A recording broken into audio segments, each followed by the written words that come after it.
Hey there, superhero fans! Today we're going to tell you the amazing, action-packed, and super emotional story of a character from Invincible who might not be as famous as Omni-Man or Invincible, but his story is powerful, tragic, and unforgettable. His name is Powerplex, and if you don't know him yet, buckle up, because this guy has one of the saddest and most intense stories in the entire series. So let's start from the beginning. Powerplex's real name is Scott Duvall.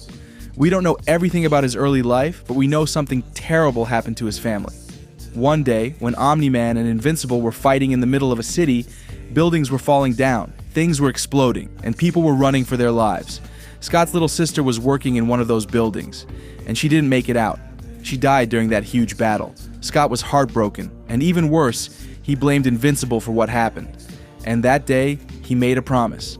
He would get revenge on Invincible no matter what. Years later, Scott had a wife named Becky and a little boy, but deep down, he still couldn't let go of what happened to his sister. He started building his powers using biotherm discs, which let him store energy. The more energy he absorbed, like from punches or explosions, the more powerful he became. He called himself Powerplex, and he had just one goal: make Invincible pay for what happened. Powerplex's first major battle didn't actually go as planned. He was trying to lure Invincible into a fight by causing trouble, but instead, Shapesmith showed up. Shapesmith, being the goofy and stretchy alien hero, tried to stop him, but Powerplex blasted him back with his powerful energy. Then Shapesmith morphed his body to look like Mark Grayson, which made Powerplex even angrier and more confused. After that, more Guardians of the Globe showed up, including Bulletproof, Rexplode, Robot, and Monster Girl. Powerplex flew away and started planning a bigger, more dangerous trap just to make sure he could finally face Invincible himself. Then, Powerplex came up with a dangerous idea.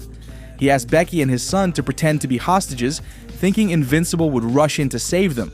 And it worked. Mark showed up and begged Powerplex to let them go. But Scott didn't want to talk. He was so full of anger.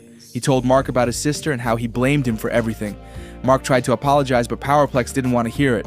They fought a big battle and Powerplex was actually winning. He blasted Mark with huge bursts of energy, but something terrible happened. Powerplex absorbed too much energy, and it overloaded. A giant surge of power exploded out of him, and in that one horrible moment, he accidentally incinerated his own wife and son. Scott couldn't believe it. He looked down at the ashes and started crying. Mark felt sorry for him and tried to comfort him, but Scott just screamed that it was Mark's fault.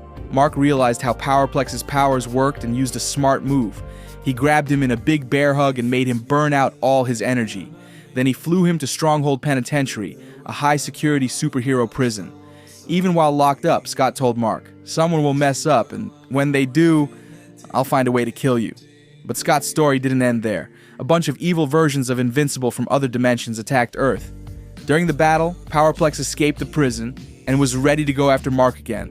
But when he saw Mark again, he lost it. He attacked him right in front of other heroes. Powerplex charged up his powers, but lost again. They took him back to prison. Again. Then, something surprising happened.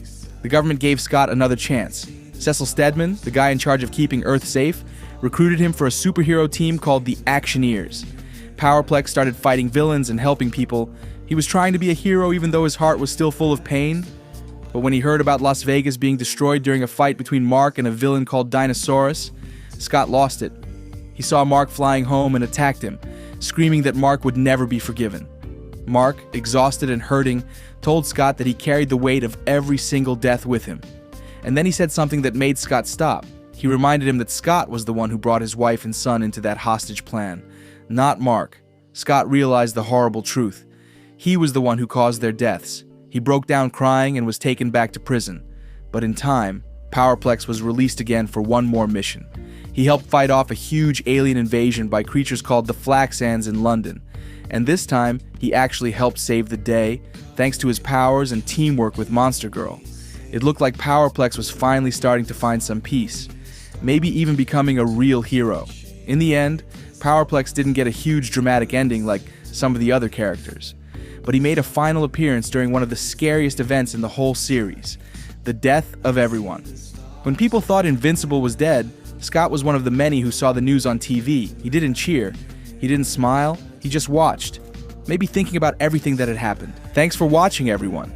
If you like this story and want to hear more about other characters from Invincible, make sure to hit that like button, subscribe, and let us know who you want to hear about next. Until then, keep being awesome, and remember, true strength isn't just about powers.